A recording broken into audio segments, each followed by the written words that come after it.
Revenge is sweet. In the 2016 Olympics, swimmer Chad taunted Michael Phelps before the 200-meter butterfly race, shadowboxing and staring him down, but Phelps responded by reclaiming gold, defeating Chad after losing to him 4 years earlier. The iconic Phelps face before the race became a symbol of cold-blooded revenge in sport history. And going onto the stage at PGL CLUJ, we saw a team that wanted revenge, as Mongolz stared down Astralis and the trio of cadiaN, Stavn and Jabbi. Now there is some history with you and cadiaN here. Is it going to be you shouting noobs at him this time? No. Oh. You going to be nice? Yeah, I'm not that type of person. I'm just chill guy. This match had been building up for years. To understand what was on the line when both teams walked on the stage, we have to go back to the 29th of July 2023, where cadiaN, the team captain of Astralis today, had some words to say to the up-and-coming Mongolian squad. And the Mongolians will never forget this. But where is cadiaN? Who's the sacrifice? Trying to swing around the corner, but cadiaN will deliver. 5-1, and he's feeling himself. Yeah, techno. Move forward to 2025, and the story is different. Mongolz is no longer among the top 30 in the world, but has cracked the top 7 in the world, while cadiaN and Astralis are on a downward spiral. And Astralis during PGL CLUJ has been looking off, making it to the playoff with a record of 3-2, while Mongolz was looking good, being the second team to qualify for the playoff at 3-0, together with FaZe Clan. This was Mongolz and Mongolia's chance to prove they were better, but would the match go as planned? Like for this video, I'm trying to set up this big rivalry, but it's impossible. The Mongolz guys are just too kind. Like, why wasn't it the other way around? cadiaN would be talking some shit and making this way more interesting. Well, let's continue watching. Mirage was the first clash to settle this beef, and Astralis started with an amazing lead of 6 rounds after Mongolz lost round 2. It's a fast plant, and it's one that then gets the AK back in hand. They know there must have been someone who pushed A, but will they catch this? Oh, the climb up's happening. Jabbi's clearing the wrong side, so he loses stair support first. Oh, through the edge of the smoke. Astralis rebound. And this momentum would allow Astralis to win the first map by having cadiaN clutch up rounds. Easy pickup. Oh, and a snap to go with it. And stopping Mongolz' little momentum into the second half of Mirage. On the second half, Astralis won 6 rounds, but Mongolz only managed to get 3. And this comeback that had been building up for many years was looking bleak for the Mongolians. Wins this, but he'll try. And as he will, he'll take the top ticket. There's confirmation on another player, but a dink that cues him up. 25 frags looks great on Jabbi.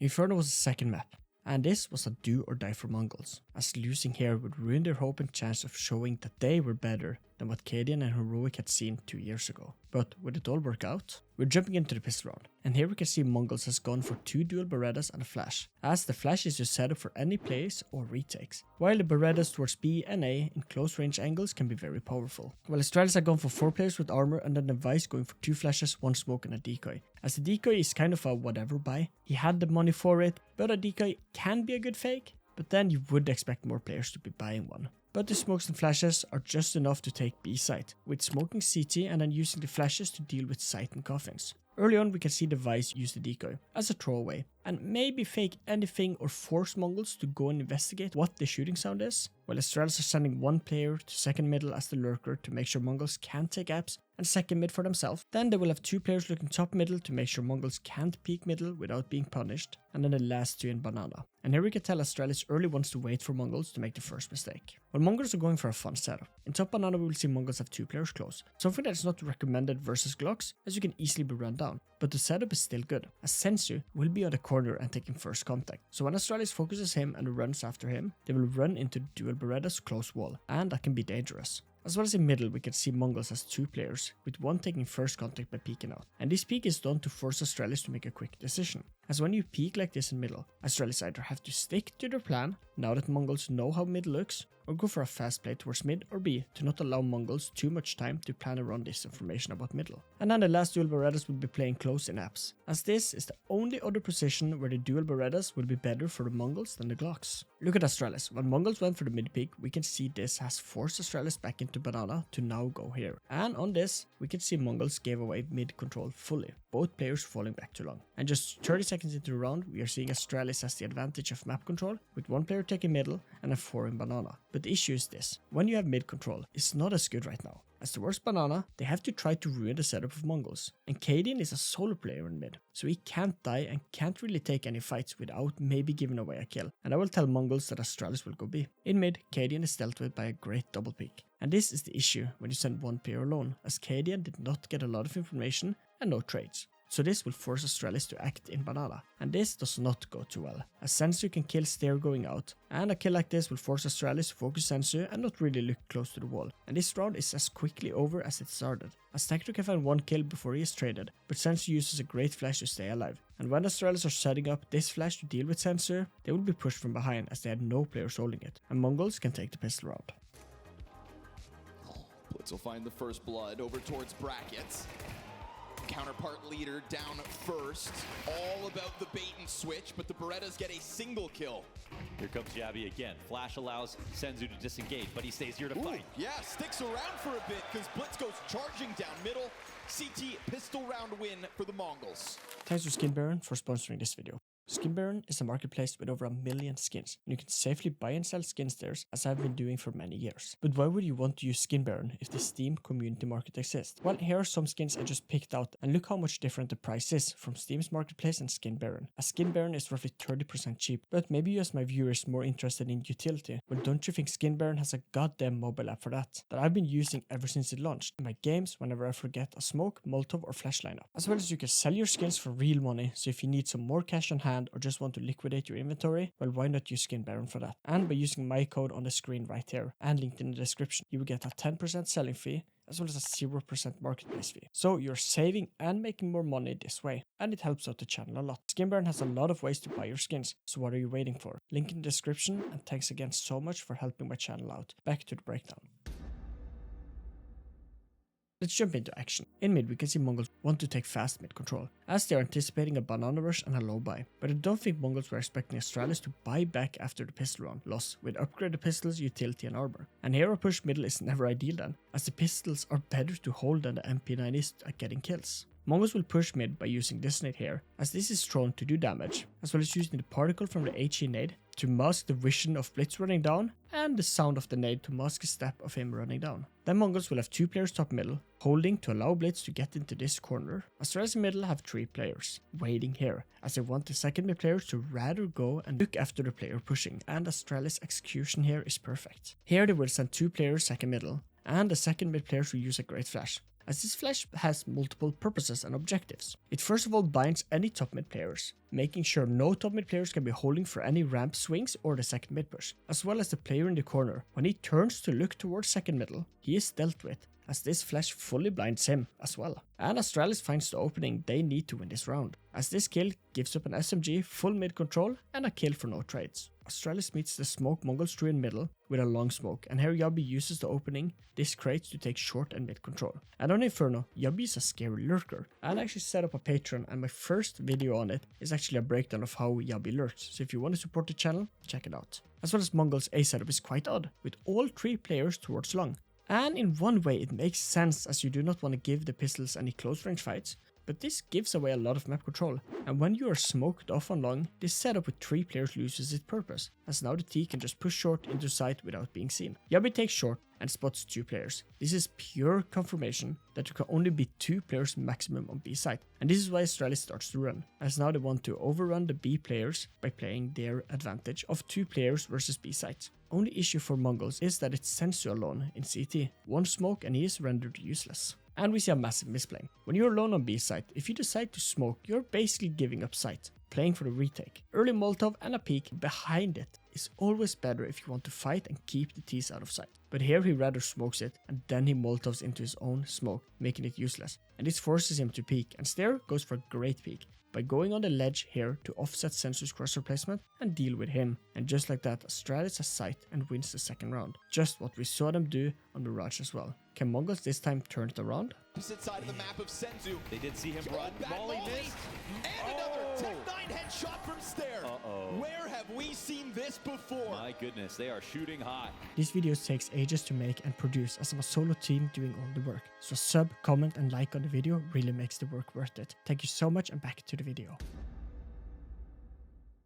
Mongolz has bought back, as they know there might be a chance buy of Astralis is not the best, and by looking at it, I think they got a great read. as Astralis buy and Mongolz buy aren't too different. And here Mongolz wants some fast map control and kills and goes for this banana smoke, as a smoke like this splits the T in banana, as this makes it so the T have to send 1 to 2 players through the smoke, while the bottom, mid and ramp player have to now only look towards middle. Astralis meets this with some utility top banana like this Molotov and flashes, but with Techno having this spawn, and knowing that an early Molotov does not do as much damage as they do in the later stages of the 7-second burn time, will run through it and can find a 1-for-1 trade in banana, and this type of trade usually favors the T side. But in this round I would dare to say it favors Mongolz. Techno with an MP9 just killed an AK player, so gun-wise it's a better trade. As well as Astralis on this death is afraid that Mongolz might be more player top banana, and here they will too early start to use their utility top banana, so Mongolz are able to burn some nades that could be crucial later for Astralis. Still has a chance here for the Mongolz. Opening kills is Techno's. Astralis is a team on Inferno that relies a lot on Jabbi and the impact he can have as a lurker. Only issue with having a slow lurker as Jabbi are rounds like these, where he has not been given the opportunity to find a kill or opening, and this makes him stuck here while Astralis is going for the B take. And that means in a 4v4, they are only 3 players going for the B execute, and this is not too ideal, as if they all 3 die, Jabbi is stuck alone, or if the retake starts too fast, Jabbi can't help too much. Astralis uses a CT and coffin smoke, as well as 3 Molotovs on site to take away so much space on site from Senzu. But there is one spot Astralis did not consider, and that is behind the pillar, as here Senzu is in a great off angle, and he can use this pillar to be more unpredictable and set up the fights how he wants. And Blades and Senzu cleans up 3 kills to 1 death, as Blades take first contact to force Astralis to focus him, as well as Senzu with the silencer is hard to hear where he is shooting from, and this wins Mongolz the round back, and it's only Jabbi left in a 1v3. Just boils down to who's in this bomb site at 15 seconds. 5-7 gets a kill and the distraction. Senzu turns it! Oh, that one's not calm. Senzu puts up 2. Jabbi coming in late and they know it. He cannot win this round. Using the smallest amount of cover with the fountain pillar. Let's talk about this. Astralis are going for the B execute, while the bomb is here. Why? Well, we have to go back many years to when Furia pulled off this play right here. Even going to go and show himself and fight up into this. He has the bomb in his hands, but Amanek's burnt on out. Oh, the bait! Oh, bait. he That's a 200 bait. IQ'd it! That's absolutely huge! The spam comes through. Oh. Look, the rest of them strike. Furia are all over the map, and they are causing G2 nothing but pain. Vinny's even going to get Nico, and now it's all on Hunter. And this play, we have to explain it, as it changed the way team worked around planting. Before, the sound of a plant meant that was the final destination for the T side, but this play was a risky one. But Furia wanted to challenge this idea, and here they went for a fake B plant before all of them running back to A. And it's a risky play to do, but with the fake plant, it allowed the lurker to run out of balcony and find 1 kill as he is rotating back and open up sight. And Astralis wants the same, as they can go out on site, fight Mongolz and force rotation, and this will set up the Jabbi lurk, and if they get stopped, they can easily fall back and go to A. As well as if they win site, well, they can just walk back and grab the bomb and go to B, as Jabbi has mid and second mid control, so Mongolz can't really stop it. Astralis starts his play by winning banana control with all 4 players, and here they will Molotov the corner, and this Molotov is great, as you can win top banana control and isolate any player staying, as this Molotov blocks out any rotation and help, and this isolate Techno, as well as some flashes and a fast trade up banana is enough to deal with Techno. But Techno is amazing getting 1 kill in such a hard position. On this kill, Astralis will use these flashes and a smoke CT and just run the op down on site, and quickly it's a 4v3 and B side has fallen. Great way of leaving the bomb to keep the A players on their feet, so they won't rotate too fast as they are not able to see the bomb yet. And this allows for such an amazing play, tactic and isolation on site of the Oper. And it comes at a very important moment for the Astralis squad, fighting for success. Techno, able to fight back from behind sandbags. Even getting 1 is impressive right there. Bomb stage back, man. They need to go grab this. They really are pressing their faces up against the glass right now, looking to exec, but Looks like Jabbi's going to be allocated to the bomb as they just really want this site, and so be it. But Jabbi didn't grab the bomb. he didn't grab the bomb. Oh my god, if they start pushing down mid, this gets really hairy, but honestly, it looks like it doesn't matter. Oh, they're getting away with 1. It's round 9, and the match is tied up, but Astralis has sight and the man advantage after this amazing opening from Stair on site. So let's break down how Mongolz make this retake work. For the retake, Mongolz are split with 1 player in CT, 1 A and 1 banana, but this allows them to quickly eliminate the spots Astralis can be in. And as we can see, Astralis are stuck on site with 3 players and have 1 in banana. And this banana fight is the only fight that matters for a retake like this. As well as Mongolz only have 1 flash left, so let's break it down. A flash like this can be perfect, but it has to be used at the correct time and at the right spot, since if the Mongolz were to flash water for the banana players and Astralis has no players there, I would dare to call the flash wasted. Well, the retake starts in banana and here Mongolz finds the first kill. This activates the rest to start to move out, and when the smoke fades out, they go for a water flash. And this is an issue as Astralis has all 3 players backside. But Device misses 2 crucial shots, and this is now the problem. When all 3 players are backside, like we are seeing Astralis are. Well, in a retake we can split the side up into 3 stages of the retake, to understand how the CTs should be playing the retake. Here are the phases for Inferno, and this map can be changed, all depending on how the Ts are set up. But phase 1 starts when the bomb has been planted or site has been lost, and that is to win these parts of site. That is banana, CT and church. And you want to do this within the first 10 to 15 seconds of the bomb timer, hopefully on the lower spectrum of time. And as we can see, Device missing his shots has allowed Mongolz to win these parts rather quickly.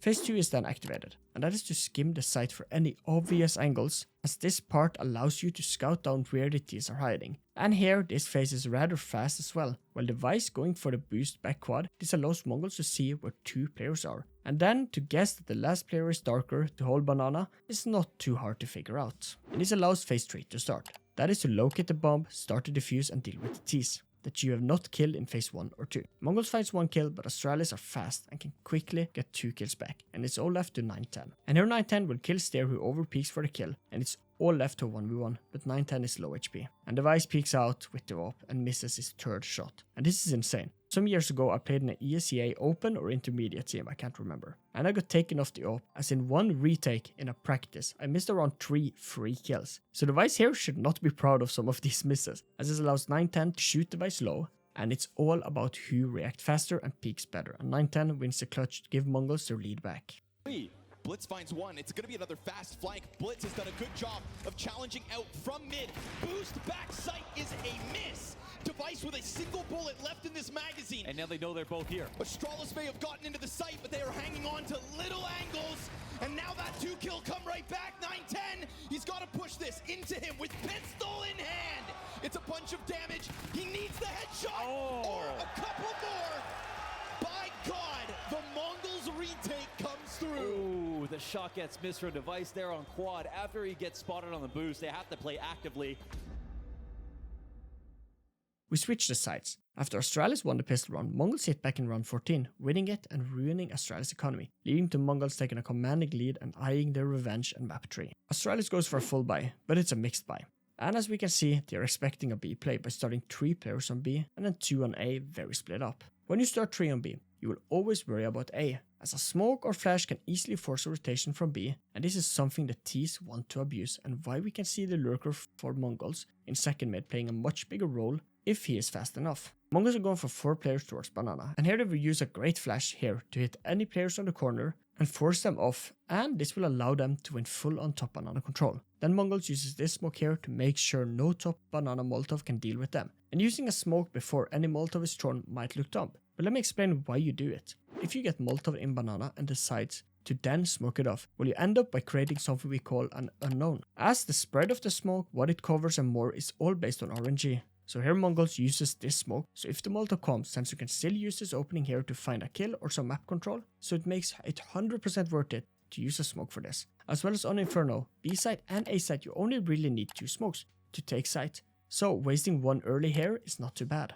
Mongolz before going for the B take wants to try to pressure the B setup as I talked about earlier, but going 3 players B will force you to make fast rotations if needed, and that is what this long smoke from the lurker is made for, as this leaves both long players out of any mid control for some time, enough time for a short take to happen. And when the smoke lands on long, Mongolz activates their game plan of taking B fast, as this smoke is not the best when the lurker falls back and can't see what happened top middle. And here Sensu finds an amazing opening.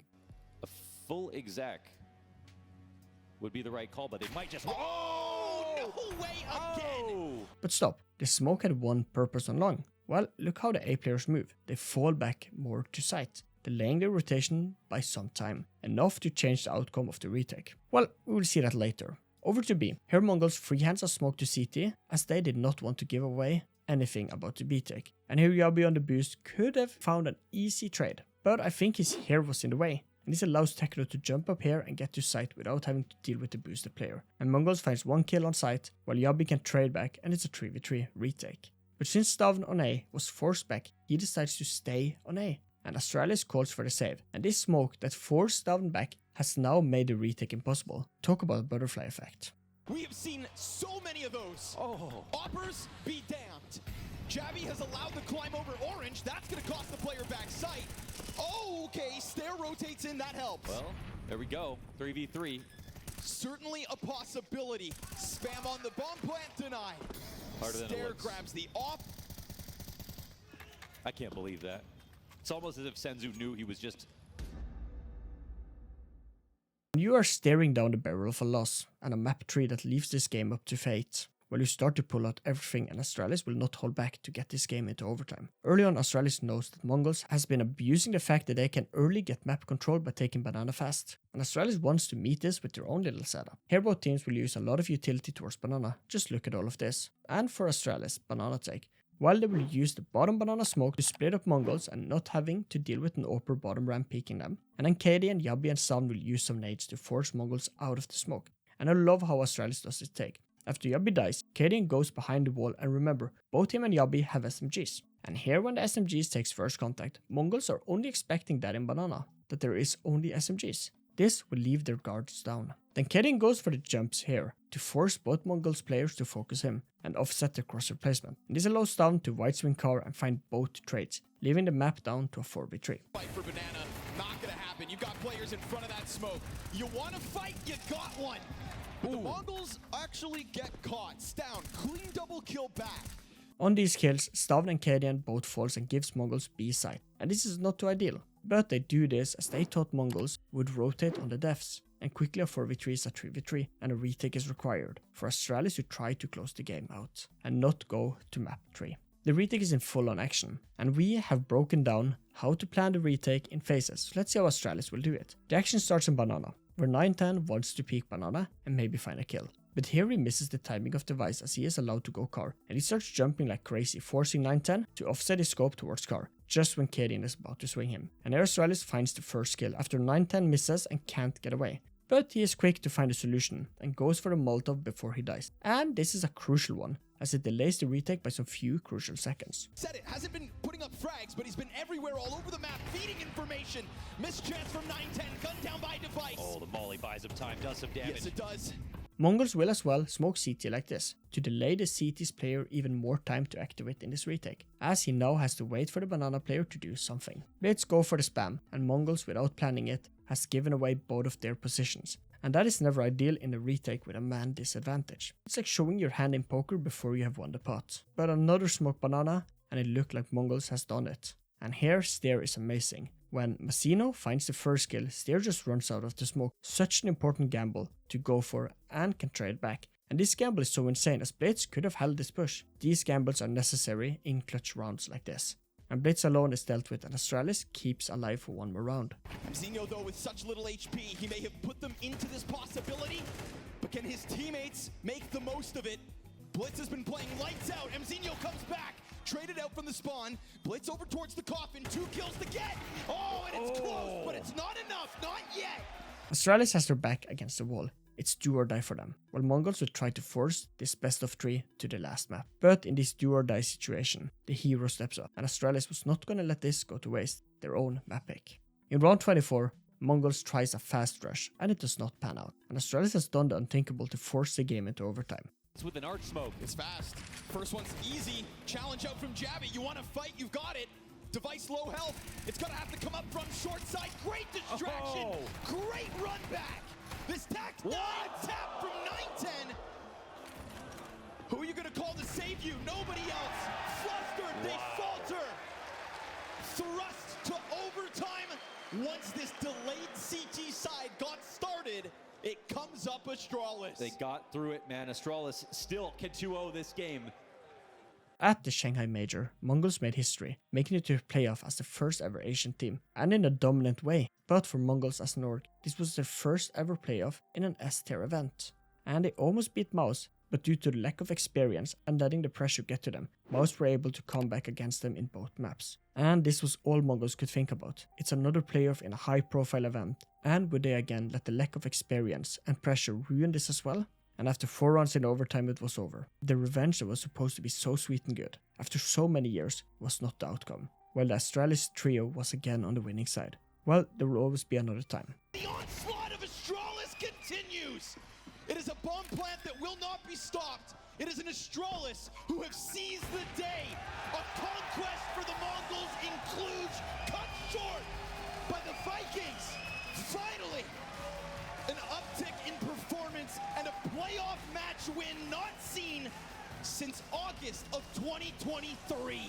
And as many mistakes as Mongolz made there, you have to give Astralis so much credit. There were so... Thanks for watching like always. It means the world to me that I can make these videos for all of you and seeing all the love. While hopefully this was a fun and learningful video, if you need more, check out these 2 videos on your screen and enjoy your day. Bye.